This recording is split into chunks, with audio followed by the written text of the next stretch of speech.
Bonjour et merci de nous retrouver dans l'évangélisation mondiale pour le royaume de Dieu. Le thème que nous allons aborder aujourd'hui est l'identité formelle. Pour petit rappel, la fois passée, nous avons parlé de la redécouverte de notre identité. Pour ça, nous avions lu le passage dans Jean 3, versets de 1 à 10. C'est là où Nicodème est allé vers Jésus. Pour ceux qui n'ont pas encore eu l'occasion d'écouter le partage précédent, ils peuvent aller voir sur le site WEC et aller visionner la vidéo. Nous avions également parlé des 3 formes d'identité. Ce sont donc trois niveaux de notre identité. Il y a l'identité formelle, l'identité personnelle et l'identité nationale ou citoyenne. Aujourd'hui, nous allons parler de l'identité formelle. Et pour ça, nous avons invité Marie-Claudine Cossy. Bonjour Marie-Claudine. Bonjour Véronique. Peux-tu nous parler de l'identité formelle? Oui, je te remercie beaucoup. On va tout de suite entrer dans le vif du sujet. Et là, alors, maintenant, on a parlé de l'identité formelle, comme tu l'as expliqué dans ton introduction. Et là, vraiment, l'identité formelle qu'on va parler maintenant, c'est notre identité, donc l'identité de l'être humain dans sa nature spirituelle. Parce que c'est ce que ça veut dire. L'identité formelle, c'est l'identité dans la nature spirituelle de l'homme. Et là, alors, voilà, on va toujours garder le même verset, 1 Corinthiens 6, verset 17, qu'on a pris toujours comme référence. Celui qui s'attache au Seigneur est avec lui un seul esprit. D'accord. Et comment est-ce qu'un homme peut être un avec un esprit? C'est une très bonne question. Et là alors, pour bien donner l'explication, parce que c'est vraiment très important, nous allons commencer par comprendre ce que c'est l'être humain. Le mot humain. Que signifie le mot humain?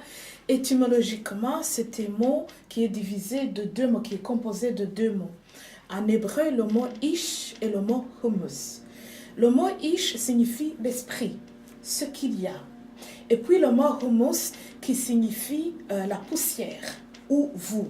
Ces 2 mots, le ish et le humus, ils sont utilisés pour qualifier l'être et désigner l'état. Et là alors, Dieu, qui est esprit, il a créé le ish, l'esprit, et il a habillé de humus. Et l'homme fut. L'homme a été créé de cet esprit et du poussière. Et comme d'ailleurs nous l'avons vu en Genèse, on nous explique la création de l'homme. Et là alors, beaucoup d'entre nous se sont toujours trompés, ils sont partis d'une idée erronée que l'homme est d'abord un corps et puis ensuite un esprit. Alors que c'est le contraire. L'homme, il est d'abord esprit et ensuite corps. Donc, Dieu a créé un esprit et lui a formé un corps. Et ça, c'est vraiment très important à comprendre. Et ce qui est alors plus impressionnant, pourquoi vraiment je me suis arrêtée sur la définition formelle, donc cette définition dans la nature spirituelle, c'est parce que c'est comme Dieu nous a créés à son image, à sa ressemblance, il fallait savoir de qui on est composé, de qui on est, pour comprendre même Dieu. Parce que quand il a créé l'homme, il a fait une chose excellente. Il lui a fait une transmission.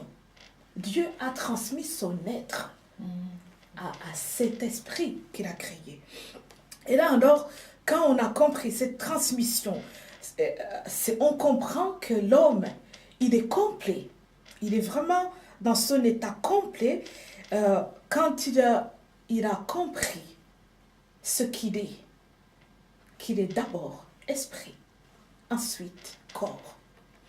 Et là, ce que nous allons voir, c'est ce qui est très important. On peut se dire, oui, Dieu a créé l'homme, c'est une bonne chose. Il a créé un esprit à son image, mais pourquoi? Mais quand il a créé l'homme, il avait une mission aussi. à lui donner pour que cet esprit remplisse sa mission. C'est pour cela qu'on a parlé de Nicodème, qui a reconnu l'excellence qui était en Jésus. Il a reconnu l'excellence de Jésus pendant sa mission. Donc Dieu ne s'est pas fait homme pour venir nous impressionner.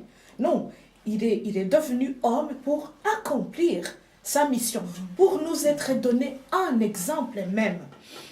Et là, alors, on va aussi le voir, parce que ce n'est pas que Jésus seulement qui nous a été donné comme exemple, il y a aussi Jérémie. On va le voir, on va partager, c'est dans le livre de Jérémie, premier chapitre, du 4e au 7e verset. Et quand tu auras fini de nous lire ce passage, on va continuer dans les explications. Ça va. Eh bien, je vous invite tous à la maison à prendre votre Bible. Et donc, on va lire le verset donc dans le livre de Jérémie. Et au chapitre 1er. Et je commence au verset 4. La parole de l'Éternel me fut adressée en ces mots. Avant que je t'eusse formé dans le ventre de ta mère, je te connaissais. Et avant que tu fusses sorti de son sein, je t'avais consacré.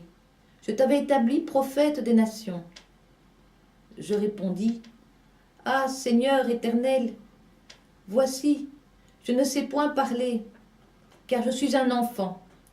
Et l'Éternel me dit, ne dis pas, je suis un enfant, car tu iras vers tous ceux auprès de qui je t'enverrai, et tu diras tout ce que je t'ordonnerai. Amen. Voyons donc la réaction de Jérémie. Quand Dieu lui a parlé, Jérémie a répondu à Dieu, Seigneur, je ne sais point parler, car je suis un enfant. Et Dieu aussi lui a répondu, il a dit, ne dis pas que tu es un enfant, tu iras vers tous ceux auprès de qui je t'enverrai, et tu diras tout ce que je t'ordonnerai. Dieu connaissait de quelle mission il avait chargé cet esprit qui portait le nom de Jérémie. Dieu a donc, l'esprit de Dieu a d'abord parlé à l'esprit de Jérémie. Et il a ensuite soutenu la personne, l'être. Donc ça veut dire que l'être et l'état se sont mis ensemble. Vous m'excusez si je vous parais de temps en temps un peu trop scientifique, mais on entre vraiment, c'est vraiment pour essayer de comprendre ce que Dieu, quand il a créé, il a donné une mission. Et c'est de cet exemple de Jérémie qui ne croyait pas en lui. Mais Dieu il lui a fait un rappel. Je ne t'ai pas créé seulement, je ne t'ai pas formé pour rien. Je t'ai donné une mission. Et cette mission, tu vas le remplir parce que moi, je t'ai donné ce qui est de moi. Tu n'as pas à avoir peur. Oui, ne Je crains ne sais rien. pas si... Voilà. Je voyais que juste après, il disait ne crains rien. Voilà, exactement. C'est vraiment cette transmission même. C'est ce que Jésus lui avait compris. C'est ce que Nicodème n'avait pas compris. Et c'est ce que Jérémie ne comprenait pas parce qu'il se prenait pour un enfant. Mais Dieu lui a dit, mon esprit, ce que je t'ai transmis, te soutiendra et tu accompliras ta mission. Et c'est ce qui nous est dit, nous tous, dans notre identité, cette identité spirituelle que nous avons. Et c'est ce qui fait qu'un homme ou une femme peut quitter tout ce qu'il a pour aller vraiment entrer dans sa mission. Parce que, oui, il a peur, mais il n'oublie pas, il est rappelé qu'il est soutenu par l'esprit de celui qu'il a créé. Et là, Dieu, c'est une façon de dire à Jérémie et de nous parler, nous tous, je vous ai créé, vous êtes ma copie conforme. Ne craignez rien. Je vous ai transmis ma nature, ma ressemblance. Je vous ai créé avec tout ce que j'ai en moi. C'est vraiment une transmission. C'est pour ça que j'ai dit que quand on comprend bien cette transmission, c'est plus qu'une cerise sur le gâteau. On comprend sa valeur, on sait qui on est. Oui, certes, on va avoir peur. Oui, certes, on va se poser des questions, mais on va y aller. Parce qu'on sait qui nous soutient. Amen. Oui, c'est merveilleux. Oui, amen, oui. C'est rassurant de savoir qu'il est avec nous. Et je pense que c'est pour ça que souvent dans la Bible, il dit ne crains rien, donc que nous puissions avancer avec confiance. Mais moi je me dis, Par exemple, quand j'ai découvert mon identité, voilà, je suis heureuse, mais est-ce que je suis arrivée dans le royaume de Dieu à ce moment-là? Oh non, pas du tout. Ce n'est que le début du début. Parce que tout ça, c'est un processus. Et alors, je vais t'inviter encore une fois à nous lire dans le livre 1 Corinthiens, chapitre 2, verset 10. Et là se trouve en fait notre réponse. C'est dans quoi? 1 Corinthiens 2, Ah, d'accord. ouais, Oui. verset 10. 1 Corinthiens 2, verset 10. Voilà, j'espère que vous êtes prêts à la maison, que vous avez trouvé. Voilà, je commence. Dieu nous les a révélés par l'Esprit, car l'Esprit sonde tout, même les profondeurs de Dieu. Car l'Esprit sonde tout, même les profondeurs de Dieu, lequel des hommes, en effet, connaît les choses de l'homme, si ce n'est l'Esprit de l'homme qui est en lui. De même, personne ne connaît les choses de Dieu, si ce n'est l'Esprit de Dieu. Amen. Vous comprenez très bien que Dieu, il parle et Dieu soutient l'esprit de l'homme afin qu'il découvre qui il est vraiment et alors qu'il puisse aller vers sa prédestinée. Ah oui. C'est vraiment, ce verset explique le premier verset qu'on a vu dans 1 Corinthiens 6, chapitre 7, à cet attachement. Quand vous êtes attaché à l'Esprit de Dieu, vous arrivez à sonder, à aller dans la profondeur. Vous comprenez là? La transmission est waouh, est gigantesque. Et là, on n'est que transformé.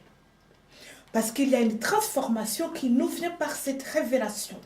Et c'est quelque chose d'incroyablement énormissime. Et là, je n'exagère pas.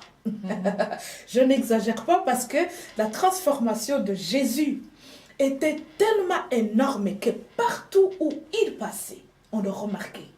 C'est comme ça que son grand docteur, qui est Nicodème, a remarqué ce grand docteur aussi et qu'il a reconnu même sa faiblesse, son humilité. Ça veut dire que quand vraiment on connaît qui on est à travers Dieu, si on connaît notre statut spirituel, notre identité spirituelle, et qu'on connaît l'identité de notre Dieu, donc qu'on accepte de savoir que Dieu nous a créés en son image, et qu'on connaît et qu'on accepte l'omnipotence de Dieu, et ce Dieu qui est omniprésent, omniscient, et quand on accepte tout ça, c'est à nous. On se dit en toute humilité et dans la mesure de chacun, ce qu'on va voir dans l'identité personnelle. Et là, alors, on comprend mieux et on accepte vraiment. Et du coup, on entre dans la prédestination et la transformation change. Et c'est pour cela d'ailleurs que l'homme est transformé et l'homme est reconnu chrétien actif par ce qu'il transmet, lui aussi. C'est vraiment quelque chose de très important. Et alors, à la découverte de cette identité, de ce qu'on parlait là, l'homme est ébahi. C'est vraiment impressionnant. C'est pour cela que l'homme qui connaît son identité, il transforme les autres aussi. Et il entre vraiment dans sa mission divine, parce que ça va de pair. Et non seulement Dieu, il a créé l'homme à partir de son esprit, mais il lui a vraiment chargé une mission à accomplir pour toujours sa gloire. Quand j'ai redécouvert mon identité, ok, voilà, je suis heureuse, mais est-ce que cela veut dire que je suis arrivée dans le royaume de Dieu? Non, pas vraiment. C'est ce que je disais tantôt. On va revenir à notre explication du départ, celui qui s'attache à ce verset corinthien, celui qui s'attache. Cette phrase, c'est une phrase maîtresse. Je dirais même qu'elle est capitale. Parce qu'elle nous parle justement d'un processus, d'une démarche. L'être humain est dans son ère, il entre dans son ère de restauration. Il entre même dans son ère d'impact. La transformation va impacter d'autres personnes. Il entre dans son ère d'évolution. son histoire l'invite et entre vraiment dans une autre dimension. Et alors, on va voir concrètement, alors s'attacher, c'est quoi? S'attacher, c'est devenir un, c'est faire un avec l'autre. Et c'est pour cela que le verset que tu nous as lu explique bien que quand on est attaché, quand on devient un avec l'autre, on entre dans la profondeur, on sait lire ce qui est en lui.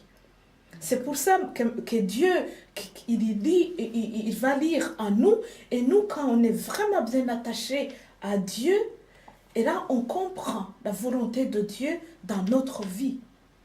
On comprend même mieux, on va aisément dans la foi vers notre prédestiné.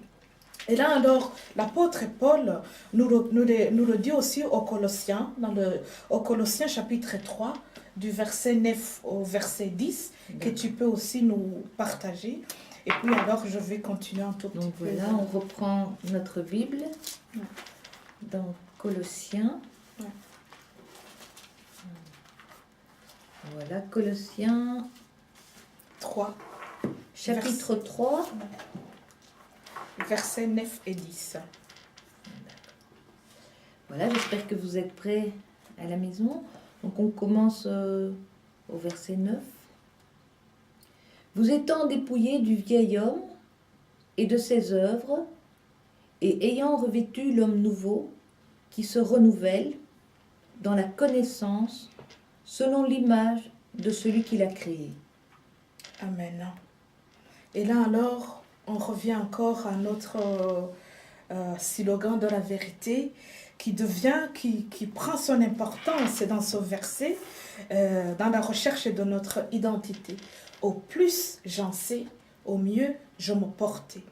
Et là alors, on se dépouille vraiment. On entre dans cette autre dimension que je parlais.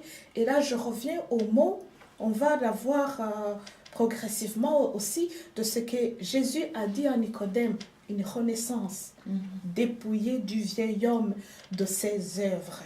Il est revêtu de l'homme nouveau. Il est renouvelé.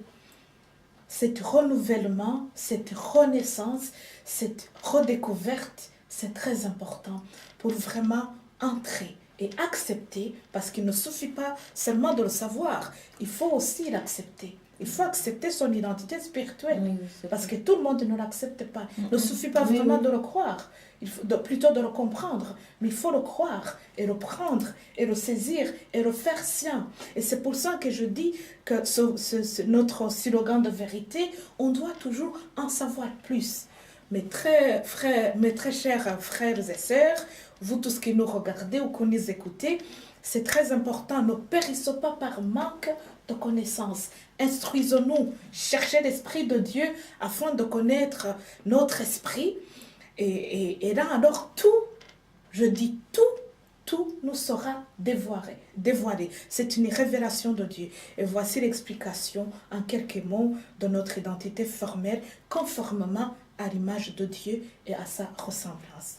Et du coup, le mensonge de Satan qui nous murmure à tort et à travers, il est renversé par cette révélation pour la gloire de Dieu. Et je vous remercie beaucoup. Et je te remercie aussi, Véronique, et que Dieu vous bénisse. Merci. Eh bien, merci Marie-Claudine pour tout ce partage. C'était très riche. Je vous invite, chers auditeurs, à réécouter la vidéo parce que c'est vrai qu'il y a peut-être des notions qui sont peut-être plus difficiles à saisir. Et sinon, vous pouvez la partager avec vos amis. Et je vous souhaite donc une très bonne semaine et à la semaine prochaine. Que Dieu vous garde et que Dieu vous bénisse abondamment. Au revoir. Amen.